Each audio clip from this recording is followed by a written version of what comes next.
The hospital fell quiet the moment the bouquet arrived.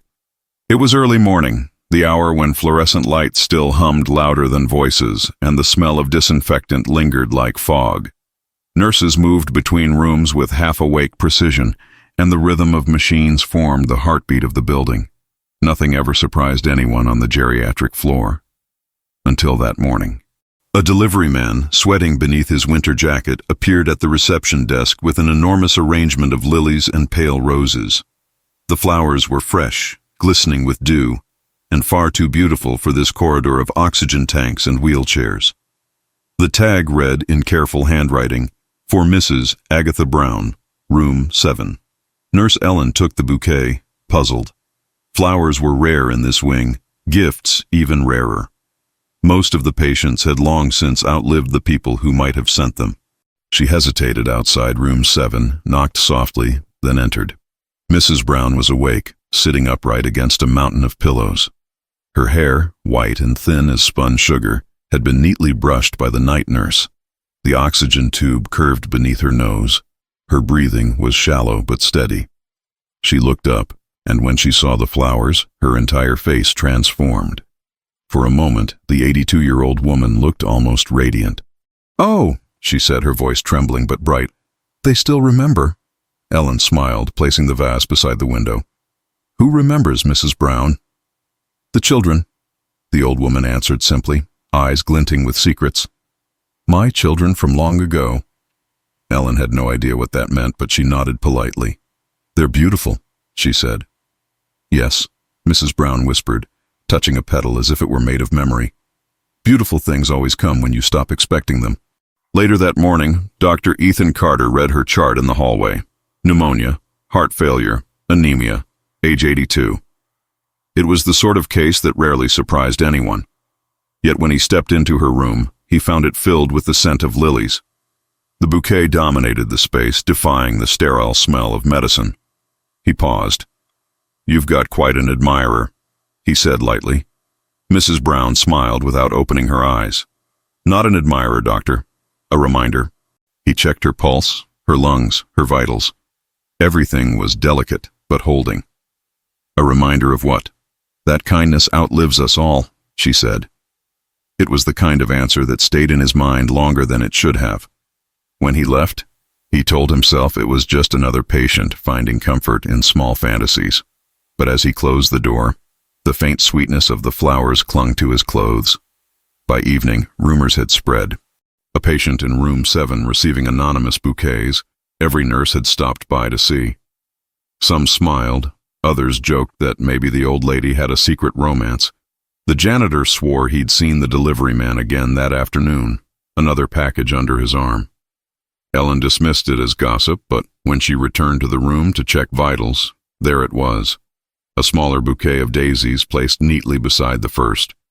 2 deliveries in one day. Mrs. Brown was awake again, humming a tune Ellen didn't recognize. "They sent more," she said softly.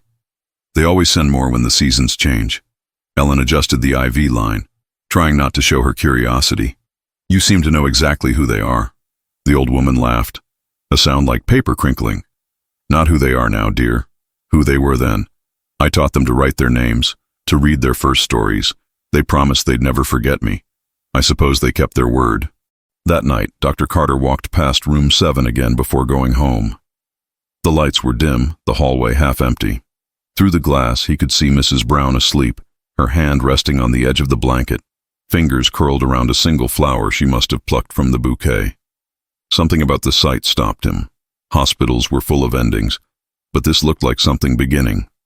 The next morning, the 3rd bouquet arrived. This time, it came with a card, not signed, but written in the same neat script. "For teaching me to see beauty, not just words." Ellen showed it to Dr. Carter. He turned the card over, searching for a clue. None. "Strange," he muttered. "Same handwriting, same florist, but no return address." "She says they're her former students," Ellen told him. He smiled faintly. If that's true, she must have been quite a teacher. "She was," Ellen said. "She still is, in a way. Everyone's been nicer since the flowers started coming. Even the cafeteria lady said hello this morning." The doctor looked down the corridor toward room 7. The door was slightly open, and the soft light inside made the flowers glow against the white walls. Something about that image, one small pocket of color inside so much gray, settled deep in his mind. It reminded him of his mother's classroom, of chalk dust and laughter. He hadn't thought about that in years. At lunchtime, he went back. Mrs. Brown was eating soup slowly, the spoon trembling in her thin hand. "Feeling any better?" he asked. "I am," she said. "The flowers help." He checked her lungs again. "Medicine helps more." She grinned. "Ah, but the medicine works on the body. The flowers work on the soul." He couldn't argue with that. For a while they sat in companionable silence, listening to the beeping monitors and distant announcements. Then Mrs. Brown spoke again. "You're wondering who sends them?" He looked up, caught off guard. "Maybe. It doesn't matter," she said. "The world sends things when you need them. Sometimes love travels in disguises." When Dr. Carter left the room, he found himself smiling, something he rarely did during long shifts. But as he walked past the nurse's station, he noticed a man at the reception desk signing visitor papers, tall in a gray suit, carrying impatience like a briefcase. The nurse pointed him toward room 7. The man brushed past without a thank you. Dr. Carter watched him disappear down the hallway and had a sudden, uneasy feeling. Inside room 7, the bouquet gleamed in the light like a secret waiting to be disturbed. The following afternoon, room 7 no longer felt like a hospital room. The air was heavy with the scent of lilies and daisies. Sunlight spilled across the windowsill, and every flat surface held at least one vase. Miss Q. Agatha Brown looked brighter, her cheeks faintly flushed with color that hadn't been there the day before. She was reading the small cards attached to the bouquets when the door burst open. Michael Brown walked in with the confidence of someone used to taking charge. His suit looked too sharp for this place, his shoes too clean. He glanced at the flowers, then at his grandmother, and frowned. "What's going on here?" he asked.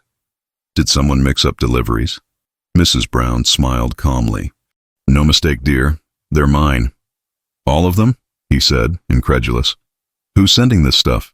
"I'm not sure," she said, though her voice carried the warmth of recognition. "Maybe people who still remember me." "Remember you? Grandma? This isn't normal." He looked at Dr. Carter, who had just entered the room. "Doctor, do you know what's happening here?" Dr. Carter kept his tone steady. "Just flowers, Mr. Brown. They seem to bring her comfort." "Comfort? These things aren't free." "Who's paying for them? Are they charging her account?" "They're paid in advance," the doctor said, flipping through the chart. "Every bouquet has been cleared by the reception desk. Anonymous orders, prepaid. No fraud." Michael shook his head. "I don't like it. I've seen old people scammed before. Someone's probably using her name for sympathy." Mrs. Brown's eyes softened. "No one is scamming me, Michael. Please don't turn this into a problem. I'm trying to protect you." "No," she said quietly. "You're trying to control me." The silence that followed felt heavier than any machine in the room. Dr. Carter looked down at the monitor, pretending to adjust a setting. Michael pressed his lips together, unwilling to argue further. He muttered something about speaking to administration and walked out, his footsteps echoing down the hall. When he was gone, the room felt lighter again. Mrs. Brown turned to the doctor with a small, apologetic smile. "He means well," she said softly. "He just doesn't understand what these flowers mean." "Then what do they mean?" Carter asked. She looked toward the window where the petals trembled in the faint current of air. "They mean I did something right once." That night, as the doctor made his last rounds, he passed room 7 again. The light inside was dim, and Mrs. Brown was awake, whispering something to herself. He paused outside and listened. She was speaking names, one after another, her voice tender and distant. Names of children, perhaps, spoken like prayers. By the 3rd morning, the mystery had spread across the hospital. Nurses came by on their breaks just to peek into room 7. Someone started calling it the garden room. Even the janitor paused his cart outside, shaking his head in disbelief at the wall of color and scent that now filled the space. Dr. Carter didn't mind the curiosity. There was something magnetic about that room.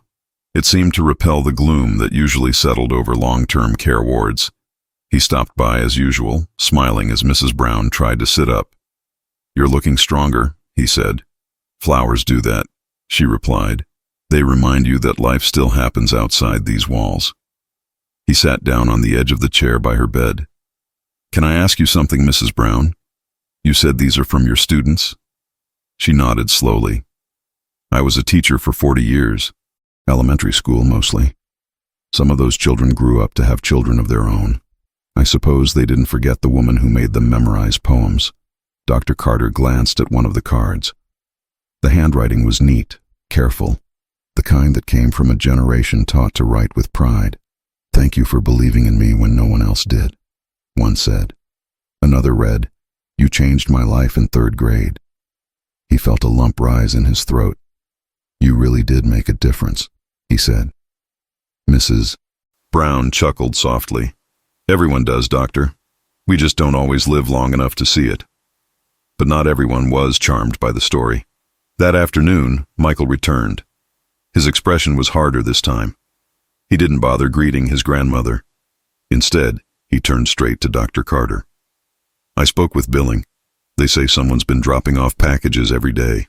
No sender information, no tracking numbers. Doesn't that strike you as suspicious?" Carter set the clipboard down. "Not really. People send anonymous gifts all the time." "Not like this," Michael snapped. "This looks like obsession or guilt. You doctors like attention, don't you? Maybe you're letting this happen because it makes your ward look good." Mrs. Brown gasped softly. "Michael, that's enough." But Carter didn't raise his voice. "Mr. Brown," he said evenly, "your grandmother is recovering better than most patients her age. If flowers and letters help her fight, I'm not about to stop them." Michael clenched his jaw, looked between them, and then scoffed. "You're all crazy. She doesn't need flowers. She needs reality." He stormed out, slamming the door behind him. The silence left in his wake felt different this time, not heavy, but hollow, as if something precious had been damaged. Mrs. Brown's hands trembled slightly as she reached for one of the petals that had fallen on her blanket. "He's angry because he's scared," she said after a moment. "He doesn't know how to lose people without fighting them first." Carter nodded. Most of us don't. That night, when he walked the corridor again, he noticed something strange. A new bouquet had arrived, but this one was smaller, a few wildflowers in a simple glass jar. The card read, "We heard she was sick. Please tell her she made us better people." He placed it beside the others and stood for a long time in the doorway, watching her sleep. Outside, rain tapped softly against the window. The rhythm matched the steady pulse on the monitor. In the dim light, room 7 looked less like a hospital chamber and more like a chapel, a place where something invisible was quietly being restored. The next morning began with chaos. At precisely 5:12 a.m., the shrill alarm of room 7 pierced the stillness of the hospital wing. The red lights above the door flashed as nurses rushed down the corridor, their shoes pounding against the tile. "Doctor." Carter was already on his way before anyone called his name. Inside, Mrs. Brown lay half-conscious, her lips pale, her chest rising in quick, shallow bursts. The oxygen tube had slipped from her face. A nurse was adjusting the mask while another checked the monitor. The numbers were plummeting. "Her blood pressure's dropping," one of them said. "Get her on full oxygen," Carter ordered. He pressed 2 fingers to her wrist, felt the faint, erratic flutter of her pulse. "Come on, Mrs. Brown. Stay with me." Her eyelids fluttered. Through the hiss of the oxygen, her voice came out weak but steady. "Don't let the flowers stop coming." The doctor swallowed hard. "You'll tell me that yourself when you're better." They worked quickly. Fluids, medication, stabilization. Within minutes, the beeping on the monitor evened out again. The crisis passed as suddenly as it had come. The nurses exhaled in relief, but Carter remained beside the bed long after everyone else left. He sat there in silence, watching her chest rise and fall, the oxygen tube now steady against her cheek. When the morning shift began, Michael arrived. His tie was loose, his eyes red with exhaustion or anger. "What happened?" he demanded. "She had a drop in oxygen levels," Carter said. "We stabilized her." Michael's jaw clenched. "I told you this was too much stimulation. The flowers, the visits, the flowers aren't hurting her, Carter said. Her body is simply tired. This place is killing her, Michael snapped. You're killing her with all this sentimental garbage. She doesn't need inspiration. She needs to come home. Home? The doctor almost laughed, though nothing about this was funny. You mean the apartment where she sits alone all day waiting for someone to call? The home you visit twice a year? Michael stiffened. You have no right. I have every right to defend my patient, Carter interrupted, voice calm but firm. And she deserves peace, not your control. The words landed like a slap. For a moment neither spoke. The rhythmic beeping of the monitor filled the space between them. Then Michael turned away, his voice low. You think you know her? You don't. You think she's some saint because she's old and fragile. But you don't know what she was like when my father was alive. Carter looked at him evenly. Maybe not.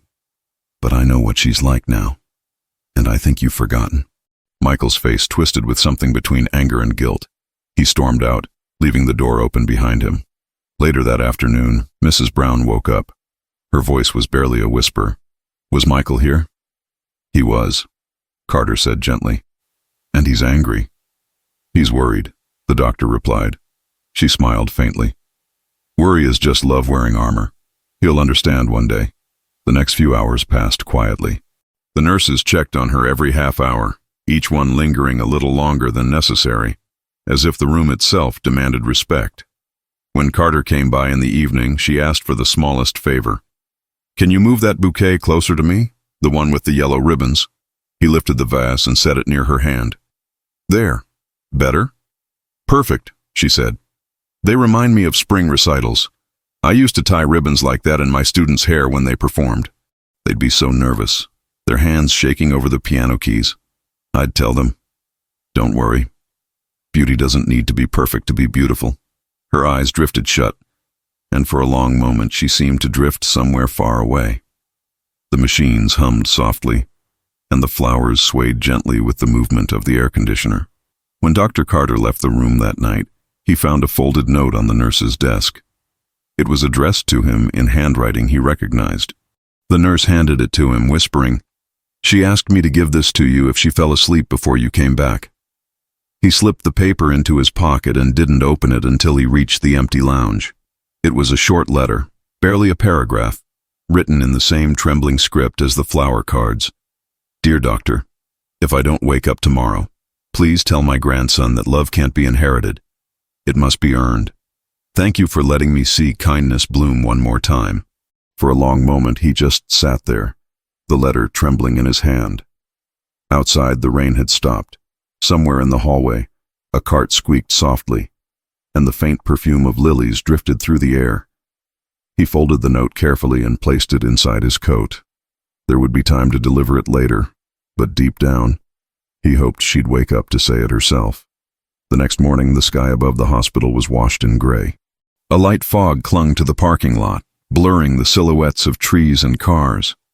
Inside, the halls were quieter than usual, as if even the machines understood that something delicate was unfolding in room 7. When Dr. Carter entered, Mrs. Brown was awake but weaker. Her breathing had slowed, her eyes half open, her voice just a whisper. Doctor, she said softly, could you open the curtains? I want to see the day. He pulled them open. The pale morning light flooded the room, illuminating the hundreds of petals scattered across every vase. It looked like sunlight had taken physical form. They came again, the nurse said from the doorway, holding yet another bouquet. No name, just this card. Carter took it, glancing at the handwriting. For the teacher who taught me kindness when the world was cruel. He smiled sadly and placed it near her bed. Mrs. Brown read the card, her eyes glistening. That was Matthew, she murmured. He was 7 when he lost his mother. Couldn't read a full sentence without crying. I taught him to sound out the words slowly, one by one. He said he'd never forget me. She closed her eyes, sinking deeper into the pillow. I suppose he didn't. Dr. Carter sat quietly beside her. There were few words left that could matter. Then the door opened. Michael stepped in, slower this time, without the arrogance or anger that had carried him before. He looked around the room, his eyes moving from vase to vase, and something inside him faltered. "I didn't know," he said softly. "There are so many." "She's had them for days," Carter replied. "Every morning someone new sends a bouquet. Students, maybe colleagues, people who remember her." Michael ran a hand over his face. "She never talked about her work. I thought teaching was just a job to her." "It wasn't," Carter said. "It was her legacy." For a long moment, Michael stood motionless, staring at his grandmother. Then he noticed the stack of cards on the nightstand. One had fallen to the floor. He picked it up and read aloud, "You taught me to believe I could matter. Thank you, Mrs. Brown." He sank into the chair beside the bed, his voice trembling. "I didn't even know she'd touched that many lives." "Few people do," Carter said. "The best teachers never keep score." Mrs. Brown stirred slightly, her eyes fluttering open. "Michael," she whispered. He leaned closer. "I'm here, Grandma." "You found the cards," she said faintly. "I did." "Then you know," she murmured, her lips curling into a small smile. "Love isn't something you can lock away. It grows where it's needed." Her hand reached out, thin and trembling. He took it gently, pressing it between his own. "I'm sorry," he whispered, "for not being here, for not knowing. You're here now," she breathed. "That's enough." Carter stepped back quietly, giving them space. He turned toward the window, pretending to check the curtain cords. But his eyes stung. After a few minutes, Michael spoke again, still holding her hand. "You always said people remember kindness more than anything else." She smiled faintly. "Then remember that too." Her voice faded, her breathing shallower, but her expression was peaceful. Later that afternoon, Michael went to the nurse's desk. "Dr. Carter," he said quietly, "could I see all the letters? I want to know who sent them." The doctor nodded and led him to the small office where they'd kept every card and note. There were dozens, sorted neatly in a file. Michael sat down, one hand over his face, and began to read. Each message was a fragment of another life she had touched. A man who became a nurse because she'd helped him overcome his stutter.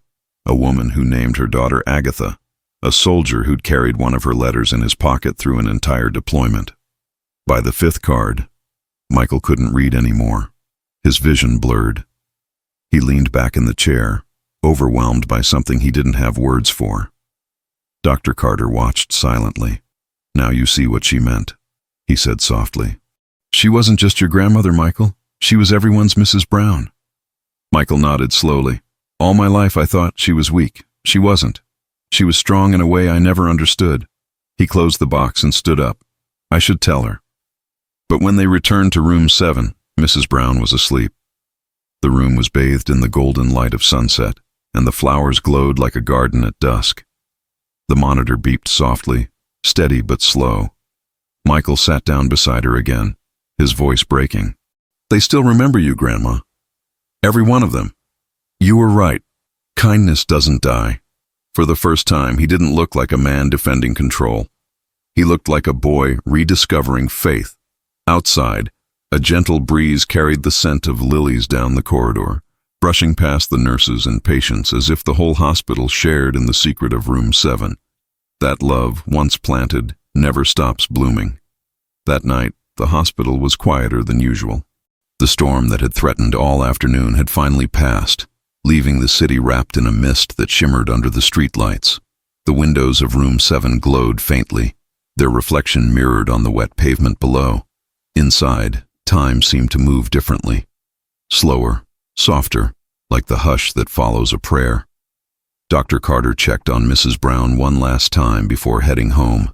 She was asleep, her breathing steady, her hand resting in Michael's. The grandson hadn't left her side since the afternoon. The flowers surrounded them like sentinels of color, 1,000 fragile witnesses to the tenderness unfolding in silence. "She's resting peacefully," Carter said quietly. Michael nodded, his voice low. "She told me once that flowers only bloom when you remember to water them. I never understood what she meant until today." The doctor smiled faintly. Maybe she was talking about people. They both sat for a while. The hum of the machines and the faint tick of the clock the only sounds. Then Mrs. Brown stirred. Her eyelids fluttered open.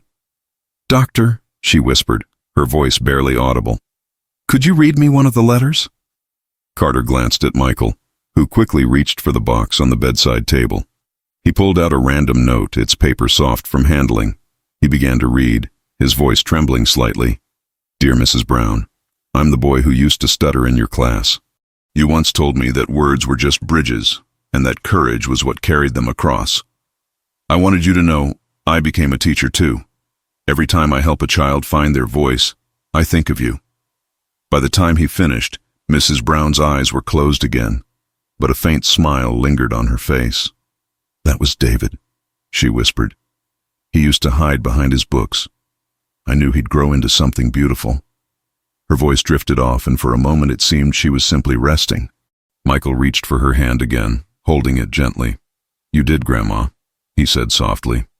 You made them all beautiful. The monitor beeped slowly, rhythmically, until it didn't.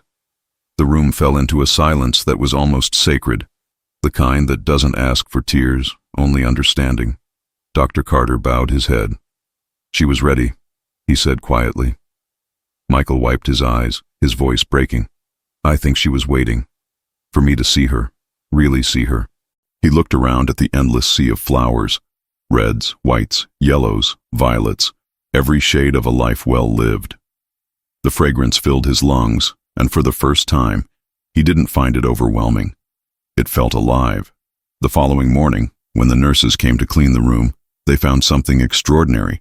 Every bouquet had begun to wilt except for one. The smallest, simplest jar of wildflowers, placed by her bedside.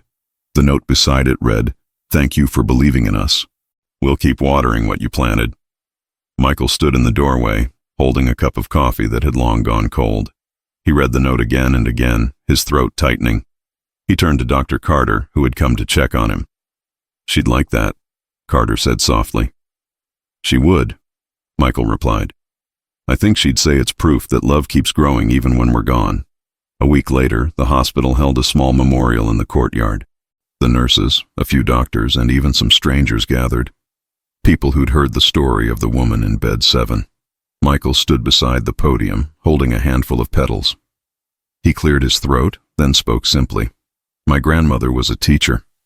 She used to say that kindness is a seed you plant, without knowing if you'll ever see it bloom. I didn't understand that until I saw this room filled with flowers.